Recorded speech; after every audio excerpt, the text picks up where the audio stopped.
All right, let's jump into the Thursday night slate. We got the Rams, we got the Raiders. Who do you like in the captain spot?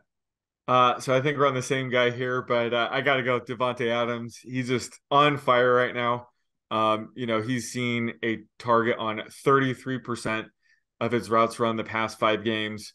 He's had 100% routes run rate in 4 of the past 5 games. So he's just out there constantly getting targets all game long. And the Raiders offense is just running through him and Josh Jacobs right now. So on a short week with Josh Jacobs, dealing with that calf injury, maybe they limit Jacobs a bit here. Maybe they lean on the passing game a little bit more, even though they're favorites. So this could just be another monster game from Adams. So there's just not that many other options on the slate between, Adams and Jacobs. So I'm just gonna have to go with Adams here.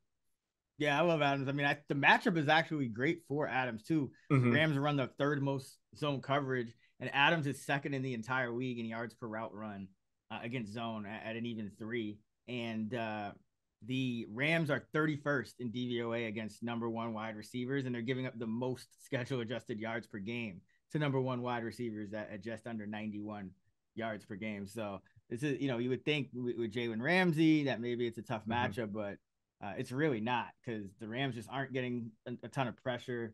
You can kind of just move your wide receivers around against that zone and kind of find the open spot. So great matchup for Adams here.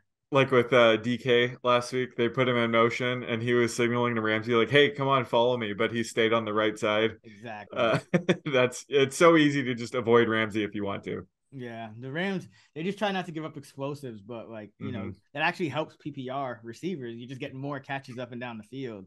Yep. So yeah, love Adams. Obviously, Jacobs an option, but I think Adams is superior one this week. Who do you like for dart throws? So the Rams, it's tough because the entire team is a dart throw at this point. But I'm gonna have to stick with my boy Kyron Williams here. Just what it looked like, Kyron is gonna be more of a workhorse back to close the season. McVay just pulled the rug from under me, and had Cam Akers be the workhorse back last week. To be fair, the Rams hung in there. They got off to an early lead. They didn't really get blown out by the Seahawks like I thought they might. So this is a game where they could actually get into a trailing game script against the Raiders. So Kyron was still out there on third downs, the 2 minute offense. So I still think he's sneaky, a full PPR site. And last week another player that's probably a sneaky dart throw is Brand Powell. He was sort of playing the Kyron Williams role last week, so he's a guy that he's going to see handful of carries, get a lot of dink and dunk kind of passing opportunities as well. So I think Kyron and Brandon Powell are the two Rams players I think are the best dart throws. And then the Raiders side is even tougher, just because, like we said, this is a top heavy offense. It goes through Devontae Adams and Josh Jacobs and Matt Collins on occasion. But I think the very very sneaky under the radar thing to do here would be to have a couple of Zamir White lineups, just because if the Raiders get up big here and blow out the Rams, which is certainly possible, they're going to want to limit Jacobs on a short week. He's dealing with the calf injury. So I think Zamir White would be the guy that would eat up all the garbage time carries. So and he's the guy, they drafted him in the 4th round. They probably saw him as their 2023 starter. We'll have to see what happens with Josh Jacobs, but he's the only healthy Raiders running back on the injury report right now. So I think we could see Zamir White get some fourth quarter action here. And again, just a very sprinkle in a couple lineups with White. He's a long shot, but a sneaky dart throw here for sure. Yeah, he's definitely Jacobs' direct backup. It feels like, and then the pass game backs are Abdullah and Yeah. Bolden. I'm going. Yeah, I like Brandon Powell for the Rams.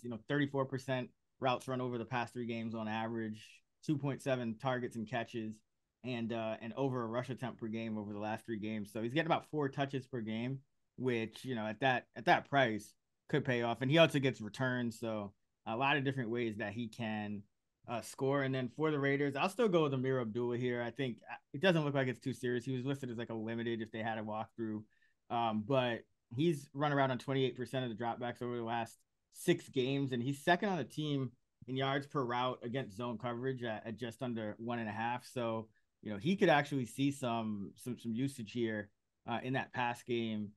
given this type of defense that they're facing. And if Jacobs is banged up, I mean, Abdullah is going to get all the passing down game work. Maybe he'll even get a carry or two. I think he just got his first couple carries a couple games ago this season. But yeah, on a short week, like Abdullah's matchup as well. Yeah, one of the things they did limit Jacobs last week was on the 2-minute offense. He's been running that as well, but last week they had Abdullah run that, so should see similar usage here. Yeah, and we have fullback Jacob Johnson, but he doesn't really touch the ball much in this offense. Yeah, so not one of the better fullbacks. I think. Let's see how he has. He's run 4 targets this year. Yeah. Catches, so yeah, not much going on, and no 15% routes run rate each game. Yeah. He might get a catch here, but not somebody to get excited about.